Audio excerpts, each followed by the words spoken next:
ভালোবাসার মানুষটাকে এখন আর ভালো লাগতেছে না, দূরত্ব বাড়িয়ে দিতে ইচ্ছে হচ্ছে, ছেড়ে দিতে ইচ্ছে হচ্ছে, সম্পর্ক শেষ করে দিতে ইচ্ছে হচ্ছে। তবে এখন আপনার করণীয় কি জেনে নিন। যেহেতু মানুষটাকে আপনার ছাড়াই লাগবে, মানুষটার কোনো দোষ বা ভুল খুঁজে বের করতে হবে, সেটাকে একটা বড় ইস্যু বানাতে হবে। আপনি তো আর এমনি এমনি ছেড়ে আসতে পারবেন না, হাজার হোক আপনি একজন বিবেকবান মানুষ। কাউকে ডিরেক্ট ছেড়ে আসাটা অন্যায় বলে মনে হবে আপনার কাছে, আর ডিরেক্ট কাউকে ছাড়াও যায় না, কারণ মানুষটা আপনাকে বারবার ছেড়ে দেওয়ার কারণ জিজ্ঞেস করবে, আর তাকে উত্তর দেওয়ার মতো আপনার কাছে থাকবেও না কিছু।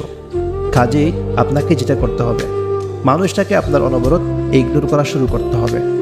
হ্যাঁ, মুখে অবশ্যই তাকে বলবেন যে ভালোবাসি তোমাকে, কিন্তু কাজে কর্মে প্রচুর ইগনোর করবেন, করতেই থাকবেন। তার অপছন্দের কাজগুলো বেশি বেশি করতে থাকবেন। তারপর মানুষটা বুঝবে আপনি তাকে ইগনোর করতেছেন, সে আপনাকে জিজ্ঞেস করবে তাকে কেন ইগনোর করতেছেন। আপনি ক্লিয়ার করে কোনো উত্তর দিবেন না, বরং অনবরত ইগনোর করা চালিয়ে যাবেন। তারপর এক সময় মানুষটা মানসিকভাবে প্রায় পাগল হয়ে যাবে, অস্থির হয়ে উঠবে, তাকে ইগনোর কেন করা হচ্ছে সেই কারণ জানতে না পেরে। ঠিক এমন সময়টাই মানুষটার উপর আপনার ভালোভাবে নজর রাখতে হবে। মানুষটা মানসিক ভারসাম্য হারিয়ে কোনো ভুল কিংবা আপনার অপছন্দনীয় কোনো কাজ করতেছে কিনা ভালোভাবে দেখতে হবে। একবার যদি এমন কিছু করে ফেলে তাহলে কাজ শেষ, আপনার মিশন সাকসেস।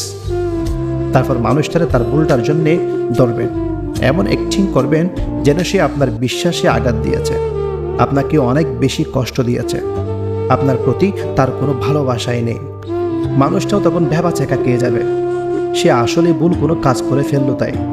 তারপর আপনি সুযোগ বুঝে তাকে বিচ্ছেদের কথা জানাবেন, মুক্তি চাইবেন তার কাছ থেকে। সেও আর আপনাকে কোনো রকম বাধা দিতে পারবে না, যেহেতু সে ভুল করেছে কিংবা আপনাকে আঘাত দিয়েছে।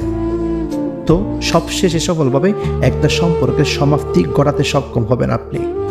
কি অবাক হচ্ছেন? নিজের সাথে মিলে গেল? আমি আসলে কোনো টেকনিক শেখাচ্ছি না আপনাকে, আপনার সাথে আসলে যেমনটা ঘটেছে সেই কাহিনীটাই ব্যাখ্যা করলাম।